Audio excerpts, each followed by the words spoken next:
Ester. 4-cü fəsil. Mordekayın Esterdən imdad istəməsi.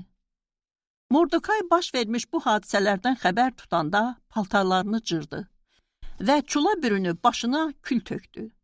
Şəhərin mərkəzinə çıxıb nalə ilə acı şivən qopardı. O yalnız padşah sarayının darvazasına qədər gəldi. Çünki çula bürünən adam padşah sarayına girə bilməzdi. Padşahın bu əmri və fərmanı hansı vilayətə çatmışdısa, oradakı yəhudilər arasında böyük matəm, oruc, ağlaşma və fəğan var idi. Bir çoxu da çula bürünüb, kül üzərində uzanmışdı. Esterin xidmətçi qızları və hərəmağaları gəlib bu xəbəri ona çatdırdı. Mələkə bundan çox məyus oldu.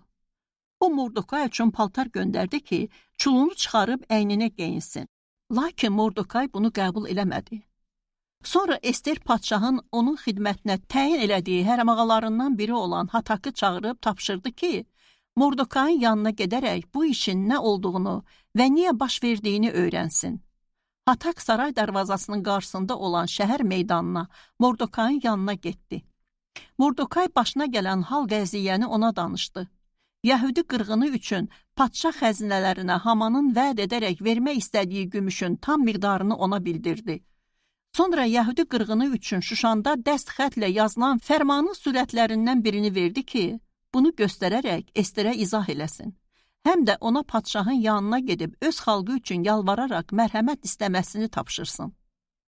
Hatak qayıdıb Mordekayın sözlərini Esterə çatdırdı.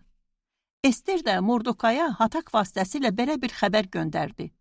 Padşahın bütün əyanları və padşah vilayətlərinin xalqları bilir ki, kişi, qadın, kim olursa olsun, padşahın çağırışı olmadan içəri həyətə girərsə, onun haqqında təkcə ölüm hökmü veriləcək.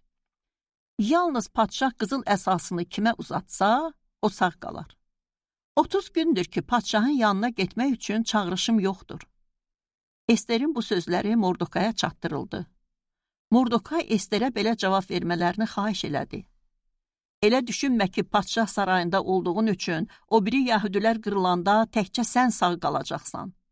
Əgər sən susarsansa, yəhudilərə yardım və qurtuluş başqa yerdən gələcək.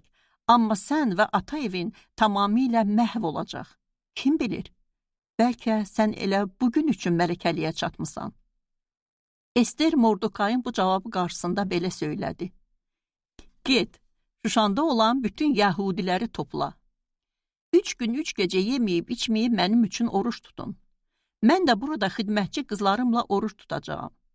Və sonra qanunu pozub padşahın yanına girəcəyəm. Buna görə ölməliyəmsə, qoy ölüm.